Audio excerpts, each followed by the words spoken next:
Hello and welcome to a special year-end episode of MODCAST. I can't believe it, but we've been on the air for a year and a half already and have released 19 episodes on the science we fund. Our episodes have covered research across the maternal and infant health field. We've covered a lot, and on this episode, we want to take a look back at some of our past science and look forward toward the future at some new research or continuation of existing research we could see in 2025. What better way to make sense of it all than to bring back two of my favorite guests from the show, Dr. Emre Seli and Jonathan Cherry. This episode is about where March of Dimes research stands and where it may go. Stay with us. The views expressed on this podcast may not represent those of March of Dimes or its staff.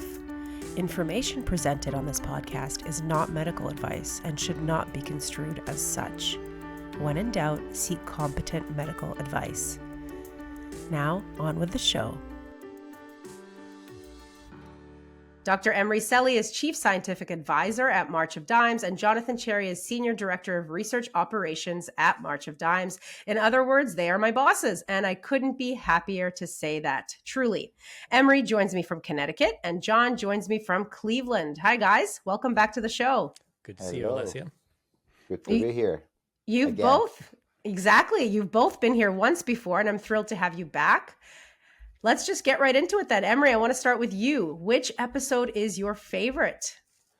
Well, I think we started with our introductory episode where you and I introduced what we were trying to do, and then we kind of did a few. And I think we really launched this project with David McIntyre's microbiome episode, where we were really describing a novel study and a very high impact publication.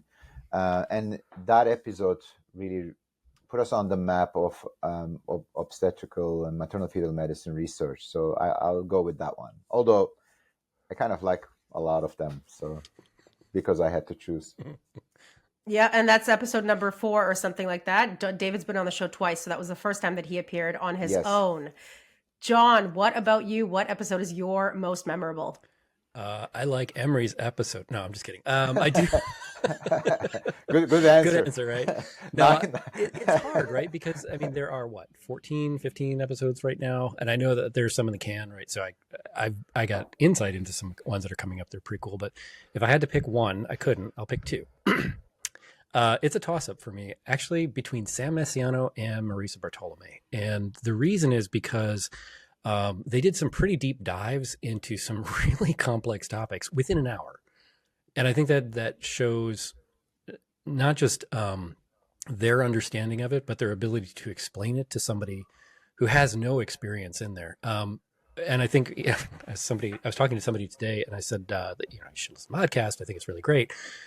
And they said, why? And I said, well, honestly, because every time I listen to it, I'm smarter after I've heard it. So it's not like a pitching it, but to be honest, it is sort of a shortcut to getting into what we do. One of them features a doctor called Dr. Mira Mufaraj, and we had her on to talk about her work with Stanford Prematurity Research Center colleagues to predict women at risk of preeclampsia. This was done by measuring the cell-free RNA expression of 18 genes in their blood. In women who were at risk of preeclampsia, these genes were abnormally expressed. A test that is based off this scientific method is currently being developed, and it may be available clinically in the next few years. Emre, how significant is the research, the March of Dimes research insights that are enabling this test? I think they're extremely significant. The test is designed to predict the occurrence of preeclampsia, and both predicting preterm birth and preeclampsia have been elusive in the past decades. And March of Dimes and National Institute of Health invest a lot into this topic. As you know, and some of our listeners know, Stanford was our first premature research center, opened in 2011. And since its beginnings, there's been a lot of investments to cell-free DNA and RNA. Initially, just RNA and DNA, but then later on went to this cell-free concept. And I am extremely happy and proud to see that this effort is now finally leading to a something we can touch with our hands, saying, you know what, we may have some candidates who are predictive of some sort of a disease, and we may be able to act on it. So I think it's extremely important. Another episode of ours features Stanford PRC investigator Dr. Brice Gaudier, who, along with his team, created a new machine learning algorithm that could make reliable predictions about labor onset, preterm birth, and preeclampsia, and identify the biological markers supporting those predictions. This was a big one. It had never been done before. The team was able to predict the onset of labor in both term and preterm pregnancies with high accuracy using less than 20 biomarkers compared to several hundred using previous algorithms. Similarly, to predict preeclampsia, it filtered out 9 predictive biomarkers from 37,000. And for microbiome-driven preterm birth, the model settled on just a dozen candidates from a list of over 9,000. This type of narrowing in of biomarkers is totally new. It even caught the attention of NASA, who was interested in the model. John, I know you are very interested in artificial intelligence and machine learning. Did this research excite you? They actually found the needle, didn't they? Yeah, I mean, I think when you and I talked about what's AI ML, I said it's like, the hard part is finding the needle in the haystack, not just finding another haystack. So this one was really cool for me, first of all, because I didn't believe it at first. Right. So I think that I'm a little bit of a skeptic. I'm not a cynic. Let's be honest. Yeah, I know, right? So, I mean, it was almost too good to be true. I've seen a couple other things like this that I'm like, it works on my computer only, not on everybody's computer or whatever. And that's one of the like curses of AI. What I think is really interesting about this one is that they were able to predict preterm birth, preeclampsia, and other things. But what I thought was super interesting, and I think it was kind of not buried the lead, but it was in there, was this actually works in other domains. So it's not just preterm birth. It's not just women's health. It's not just, pregnancy and outcomes. It actually works in things like economics. What the heck? I mean, it was one of those what the heck kind of things. What's interesting about that is AI models, and I won't take too much time here, but AI models get better when they get used, right? So you get to refine them and you get to retrain them. And the things that you find in one set then get found in others. You can actually take that back and refine further your predictive algorithm for preterm birth, preeclampsia, and other things. And that just makes me super excited. It's a practical use of magic. I mean, that's kind of what it feels like. Yeah, I feel like the investigators on that paper would be thrilled to hear you say that. Yeah. We are still on our Stanford appreciation moment here on this episode. And one of our other investigators is called Dr. Nima Aigaipur. We had him on the podcast twice to talk about machine learning and AI models. The first time he was on, he spoke about plugging electronic medical record data from mothers and babies into a machine learning model to predict whether those babies would develop prematurity-related diseases. And he found out the model could do that. And it could even make predictions before the baby was born, meaning only maternal data and ultrasound data, but no APGAR data at birth was used. Emre, you called the insights and the abilities from this paper akin to looking into a scientific crystal ball. And Nima said it was like looking into the future. Talk to me a little bit about that. I think this is continuing not only on the Stanford topic, but also in the AI or machine learning approaches. Just to put it back into the context, obviously, our job is to invest into science here, and we want to invest in the science that is most likely to have an impact on the lives of mothers and babies. And when we do that, we use two structures, two strategies. One is we do hypothesis-based research, which we'll come to in a minute, where we say, hey, we think this molecule is important or this microbe is important, and we go ahead and test it. And the other one is we say, we don't exactly know what matters, but we know this set of data could generate an algorithm that could help predict or prevent certain stuff. So Nima's work and the one before from Brice, they're on that side. They basically were able to use the large data set from California and identify predictive models that can tell us whether or not a baby will have a negative outcome. And this is extremely important because obviously these little data points are available in the current data sets. And being able to select which of those little data points actually can help us predict complications is extremely powerful, much more so than just stratifying babies based on just which week they were born. What Nima's work is saying, hey, this baby may be born at 37 weeks, which is not preterm, but this baby, she or he or is at risk of developing a certain disease based on the medical history of the pregnant person. So that really brings a very important granularity to our predictive models. And if it is validated, it will have significant impact on how we approach our patients, how we counsel our patients, and how we develop therapeutic or preventive approaches to them. Absolutely. It could even change the definition of preterm birth, potentially. Absolutely. John, you were also a big fan of the paper that Dr. Aigaipur and Dr. Sarah England from St. Louis worked on together. That was the focus of another MODCAST episode. And that paper was about how if you sleep and exercise more, your preterm birth risk drops. Their AI model found that women who aren't moving well and are not sleeping a lot have a 44% increased risk of preterm birth. And those who are moving well and snoozing a lot have a 52% reduced risk of preterm birth. Tell me why this one clicked for you so well, John. I am a simple guy. That's why it clicked for me.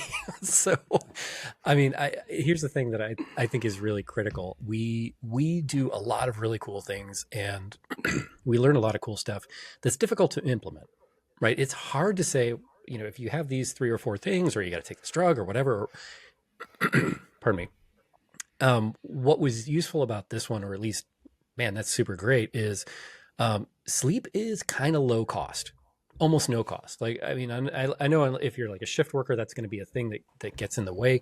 But really, if you, I got to get more sleep because I'm going to be healthier.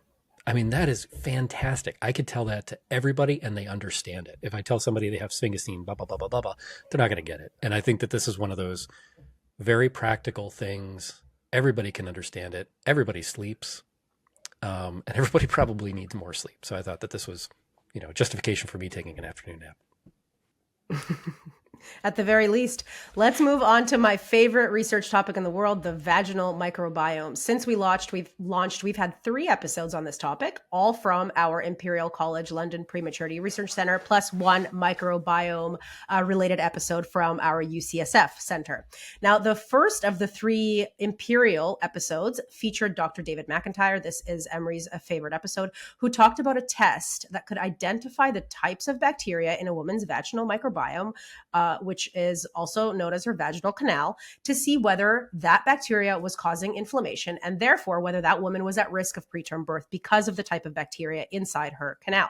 The test could also be used for many other women's health issues, from infertility to cervical cancer. Emery, how exciting is this research? How exciting is this test? Obviously, your favorite episode. Talk to us about this. I think it's extremely exciting.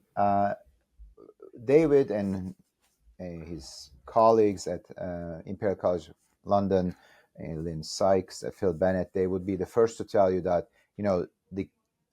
the idea that vaginal microbiome may have something to do with preterm birth or other pregnancy-related complications has been around for a while. Phil Bennett was among the people who developed the idea, but there are other people in the world who suggested certain models that predict preterm based on the vaginal microbiome. I think what David summarized in that episode was the really well received Nature Communications paper, where they showed both a nice classification of what types of microbes or microbial compositions should warn us that there's risk of preterm birth. So they defined that. That's number one. Secondly, they announced the almost arrival of a new technology that could be brought to bedside to detect it. So you develop a model and then you develop a machine that can actually test your model and be used potentially at the bedside for a test.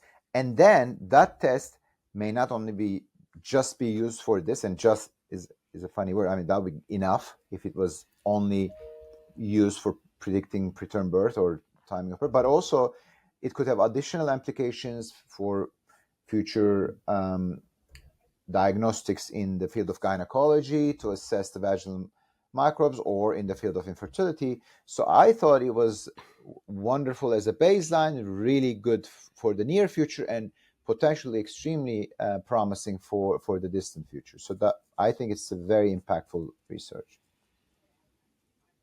Couldn't agree more. And then we also had Dr. Lynn Sykes, also from Imperial, to talk about how this vaginal microbiome-driven preterm birth happens. She called it a cascade. I think her paper had the words crosstalk, the different communication that happens between that ultimately results in inflammation. This is a domino effect of biological signals and responses. And she talked also about promising research that showed women who took a vaginal supplement containing good bacteria called Lactobacillus crispatus were able to colonize their vagina with this bacteria. And so this was a big deal that when you take the supplement, you can actually colonize your vagina with this bacteria. Emre, in the fertility world, you would maybe say the embryo stuck, and here the bacteria stuck. And next year, we're going to have a big episode on an upcoming randomized control trial at Imperial to see if the women who take this bacterial supplement are, as a result, are at a reduced risk of preterm birth. And this RCT is called the FLIP2 study. It is led by Phil Bennett, who Emre mentioned earlier. Again, we will have an episode on that in 2025. Emre, if this study does show that the women who take this supplement are at lower risk of preterm birth as a result, what will this mean for the future? Well, I think it will be definitely extremely impactful if it's a significant effect. But for us, it is even more important because it is really going full circle, right? We're going from a hypothesis, coming up with a test, then acting on the test and getting a result. I mean, that is all we were dreaming of doing anyway. Like, there's nothing more to do on our end.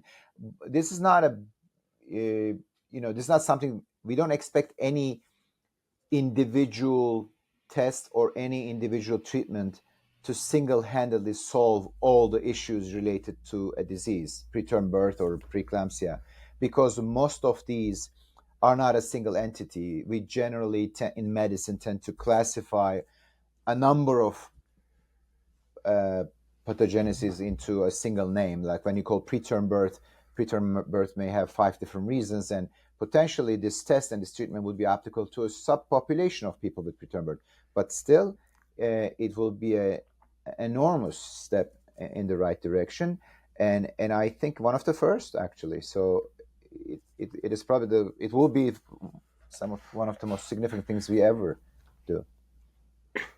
And the vaginal supplement that the women in that FLIP2 study will be taking is essentially called Lactin V, and it is I believe, a mix of several different Crispatus strains. Well, our friends at Imperial, led by McIntyre, not that he leads Imperial, but he leads the Crispatus wing of the research, and he and a woman named Alexiane Decoux, Dr. Alexiane Decoux from the University of Warwick, they were on the podcast to talk about some very interesting findings about this good bacteria called Lactobacillus crispatus, which and that research, it was done as part of a long road to hopefully try to create the ultimate Lactobacillus crispatus probiotic that may one day rival Lactin V, because Alexiane found that, and David found that Lactobacillus crispatus has a shield on it, and this shield is a protective shield, and that is why it is a good bacteria, because this shield prevents Lactobacillus from latching onto pro-inflammatory receptors inside the vagina, and thus causing inflammation. They also found that some lactobacillus crispatus do not give the anti-inflammatory signal as well as others, which means that some strains of crispatus are actually better. And so she is working along with David to try to study all of the lactobacillus crispatus strains to see which ones are the most protective, are the most powerful, with the ultimate goal of creating a vaginal suppository that women could take to change or flip the flora inside their vaginas. This to me is very exciting. Emre, what is it? What is your opinion on this? Well, it is. I think it's very, very exciting, and it is also. It is a little bit of a complex theory, but it would be nice for our constituents, our stakeholders, our donors also understand this. At March of Times, we try to support what we call translational research. We want to support research that would have an impact on the lives of mothers and babies in the foreseeable future, hopefully 5 to 10 years, I would say. That is the future I can foresee for myself. So that's what I foresee. But this is actually what Alexian is doing with David. It's actually basics. In a certain way, it's a basic science. So you can say, how come you guys are really supporting this kind of a basic science? Well, we do because it is very translatable. It is the science that we're knowing the mechanism using a bacterial or in vitro system will immediately enable us to restructure our therapeutic and diagnostic strategies. So again, this is yet another example of a beautiful full circle. You find an algorithm that is predictive of an outcome. You try to develop an intervention immediately. On the other hand, you go back into the mechanism by which that algorithm may be working. You identify that there's a shield that may be responsible of all those things, and then you move again to improve both your diagnostics and therapeutics based on your new knowledge. So it's extremely important, and not only because of its potential to change everything once again for the better, but also it exemplifies of the type of basic to translational to clinical research that we're trying to fund. Very exciting. And there is certainly one more very exciting piece of news coming out of Imperial in 2025. John, question for you. We are in full anticipatory mode about the study on blood type and preterm birth risk from Lynn Sykes. I can say that because she has mentioned it previously when she was on the episode here on MODCAST, that she's working on research that may indicate that one of the blood types is more increases a woman's risk for preterm birth. And speaking of, you're a simple guy, and that's easy to understand. This would be extremely easy to understand for women, wouldn't it? And I wonder, do you have an update on that research, or am I going to have to wait until the ball drops in Times Square? It's a good question. So that was December of last year that I think she was on the podcast. When we did our site visit, I'll just give you a quick one because I want to express how exciting this is. I don't have an answer. So there's the wrap. So you can go to skip ahead 15 seconds. But here's the thing. You can't change your blood type. So if this is true, and this actually shows a propensity for somebody to have more of a good, bad, or ugly microbiome, and I would recommend that people listen to that December 2023, because it's 24, MODCAST. And you think about that possibility as a healthcare practitioner, as a researcher, or as a patient, or a spouse of a patient, or a partner of a patient, you generally can figure out what the blood type group is. So you already have stratified risk in a really meaningful way. And then you can get some really cobble together some sort of precise medicine to take care of that. Holy smokes. It's when we got back from the site visit, I asked some of our folks who work in EHR if they could do some work, just data sorting to see, hey, is there a population-wide, is there a link between blood group, blood type, and preterm birth? I'm still waiting on those results, but I expect them probably about the same time that Lynn's paper comes out. So a little long answer to no, I have nothing. Sorry. Well, I'm excited for next year for if not for anything else, for that reason. alone. Well, and then there's Dr. Marina Sirota from our UCSF PRC. Her team also does microbiome research, but from the big data perspective, she was on to talk about the DREAM Challenge, where computational scientists from all over the world used publicly available microbiome data from across the PRC, our PRC network, and that was housed online in the March of Dimes database for preterm birth research to make predictive models on preterm birth. Emre, this data repository is our testament to the organization's belief in open science. What does that mean, open science, and why is it important to you, to March of Dimes? Well, this is a very important topic to discuss. Take 1 or 2 minutes. And there are certain reasons why supporting March of Dimes research is really a valuable endeavor. And one of them is because March of Dimes really fosters a collaborative approach in science. And, if you think about it, science should be collaborative in this day and age. It is very difficult to do it alone. It's almost impossible. And, we all know if you may go faster if you go alone, but go further if you go with other people. And we really reinforce that need when we fund our PRCs. And the whole concept of a prematurity research center requires a number of prominent researchers to commit from the beginning to work together. And that's already in place. And that is kind of different than, let's say, some private or federally funded researcher who may choose never to share anything until they publish. And even after they publish, they may or may not share parts of the research. But in our case, we expect our research to share on a monthly basis, and definitely at the end of every year, they're funding, even if they're unpublished. But in addition to that, what we do is we have a biorepository where we deposit all our data for all other researchers to access and reanalyze if they wish to, publish about it if they wish to, or use to develop algorithms if they wish to. And then in addition to that, we have a DREAM challenge that is led by Marina Sirota and Tomiko.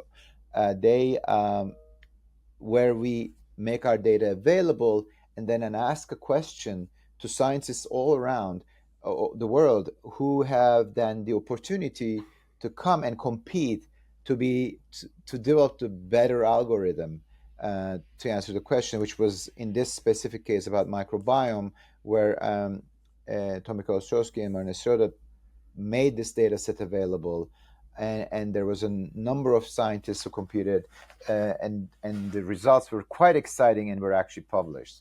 So this manuscript and this effort as a unit, it's important, but what it represents is even more important. I want to take a second to talk about an episode featuring a March of Dimes researcher at the University of Pittsburgh, Dr. Tim Hand. He studied the link between breast milk and a life-threatening prematurity-related condition called NEC, necrotizing enterocolitis. I'm sure many have heard of this. It's a bacteria-caused intestinal condition common in babies born before 33 weeks. Dr. Hand showed that while all women's milk contains antibodies, that breast milk contains antibodies that can be protective against this disease, some women's antibodies don't bind and thus don't disarm the bacteria that causes NEC. In other words, not all breast milk protects against NEC. These findings open the door to the development of antibodies or therapeutics that could be added to breast milk or formula to boost immunity against NEC in the future. John, can you imagine a day in which women buy formula that has antibodies in it, or ask to have antibodies added to their own breast milk? Maybe. So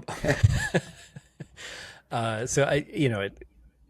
think it would be great if we could. I think this is one of those things where I know Tim Hand. I used to live in Pittsburgh, so we have some sort of connection there. The work that he's doing and the work that's coming out of that research group is super interesting because, again, it seems very complex when you look at it as a system, but on the solution part, it could be incredibly simple as just supplementing with these antibodies in breast milk or formula or something along those lines to get you over that hump of that period of time where the baby would be exposed to what would lead to NEC. And it is a terrible terrible condition, it's devastating. And if it's something as simple as supplementing, if it's something as simple as how does somebody acquire more of those antibodies, I think that could potentially touch a couple other episodes that we have, or a couple other pieces of work that we have, maybe one we just talked about. I don't know. But it does open the door to a lot of questions still to be answered.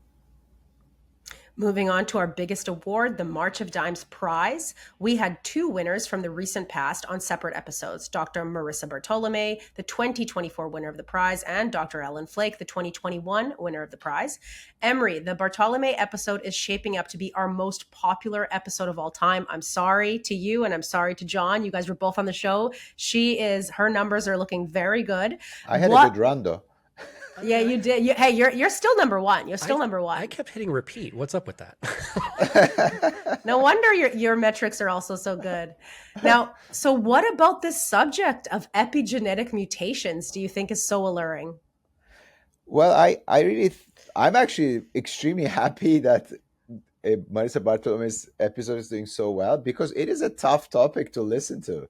I mean, this is not even genetics, it's epigenetics, and in the epigenetics it is imprinting. So it is really tough genetics episode, and I'm really happy that people really like listening to it. She's a very engaging speaker in person and in the podcast. She has the gift of being able to communicate really complex concepts in understandable terms, so that may be helping in the success of the episode. But for those who have not listened to the episode, imprinting is a really cool topic. Imprinting is basically about regulation of how certain genes are expressed from maternal or paternal gene only. So as you know, we get 2 copies of each gene, one from each parent, and for most of the genes we express both copies. Imprinting genes are unique in a sense that they're only expressed from one of those copies, and if that copy that was supposed to work, that one doesn't work, the other cannot compensate, and it may lead to a disease. And Marissa Bartolome is one of the people who really discovered a number of things related to this topic, including this. Only the second imprinted gene was discovered by her, but also she identified a number of ways in which these genes may lead to developmental disorders when they're expressed, and also how assisted reproduction may affect these genes. So all those concepts are really novel and I guess exciting for our listeners, because it is a clear explanation to some developmental abnormalities that can be prevented or potentially can be treated with gene therapies in the future. I guess that's many reasons because of which this may have been a very successful episode. Yeah, and speaking about gene therapy, we also gave a March of Dimes Prize recently to Dr. Flake. He is world renowned for fetal surgery, stem cell therapy, and the artificial womb. That is a massive deal. John, do you think he'll win the Nobel Prize? We've had 23 March of Dimes scientists, many of them prize recipients, go on. And when I say many of them prize recipients, I mean March of Dimes Prize recipients go on to win the Nobel Prize. Is Flake on the short list? Have you talked to our friends in at the Karolinska Institute? Yeah. He's texting them as we speak. Hang on a second. I got him on WhatsApp. No, I mean, it's interesting because a lot of the folks that have come through the research portfolio over time, even before all of us were here, did some very basic fundamental research, and then they've done some stuff that's super interesting, super niche, and super impactful, right? And I could use super one more time, but I won't. What I'll say is, if I could predict who's going to win the Nobel Prize, I wouldn't be here. I would probably cash out on that pretty quickly, and then come back and be a donor. So I don't know. No, that was sweet. I know. Thank you. I hope he does.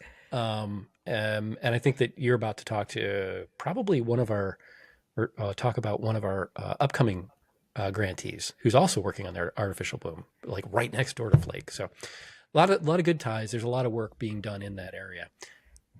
Absolutely. I hope he wins. I hope he wins. I said that he is many things. I said that he is renowned for fetal surgery, stem cell therapy, and the artificial womb. He's also a dog lover. He is. And As we are. I think you cut that part of the interview, but it was great. It was.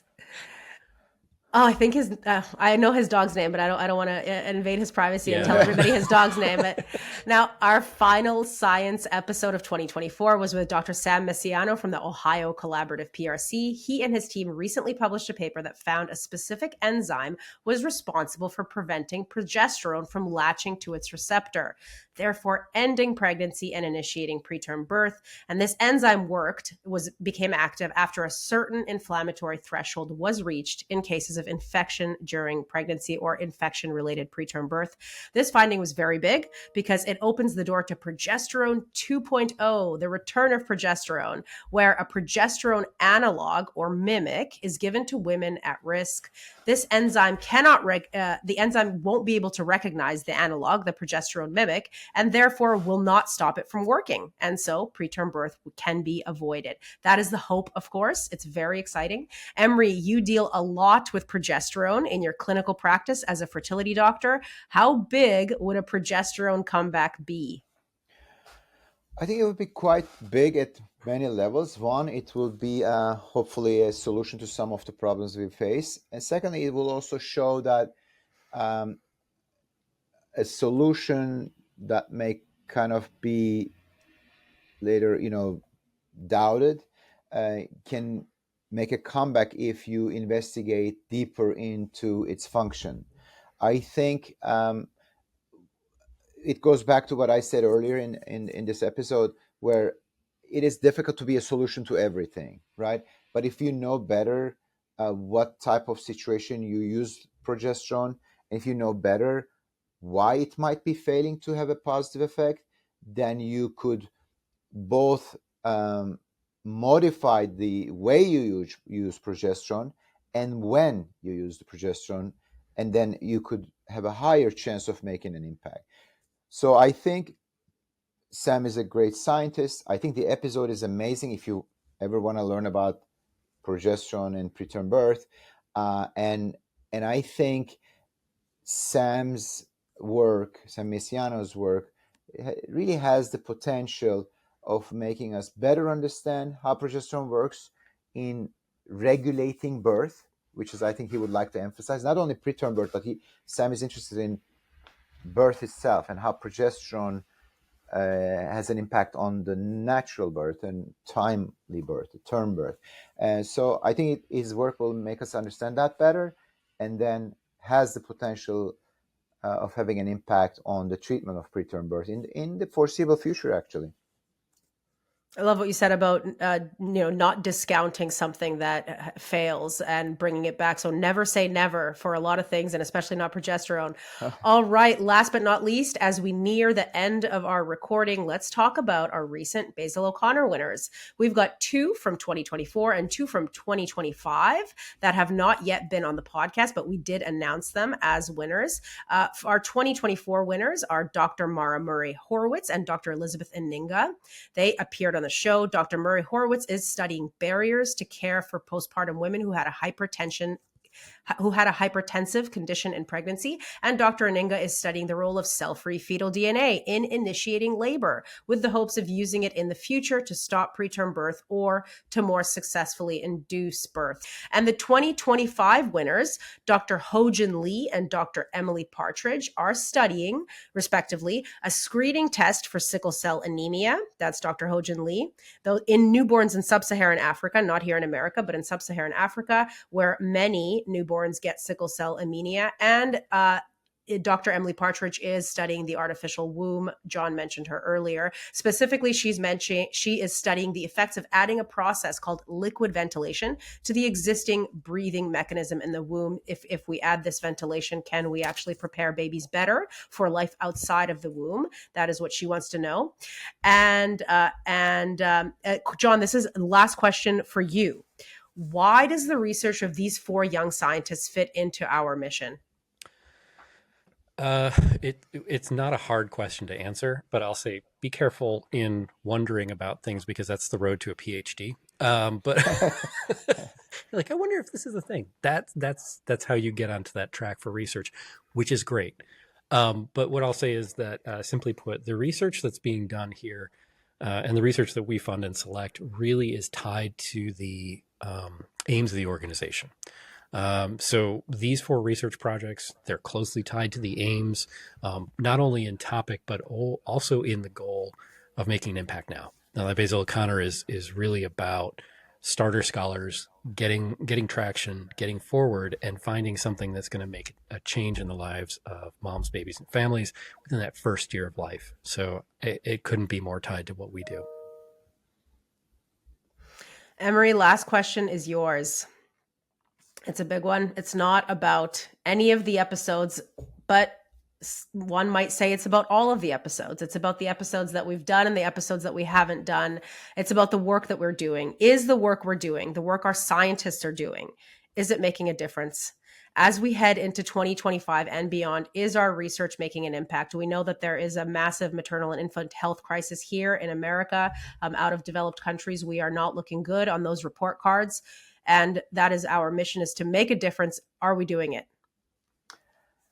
Well, we are definitely on our way to doing it, and we're definitely meeting the milestones that we designed for ourselves, we identified for ourselves.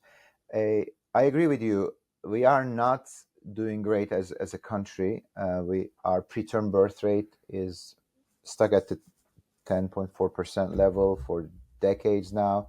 It is significantly worse than any Western European country, and those countries invest much less into healthcare than we do.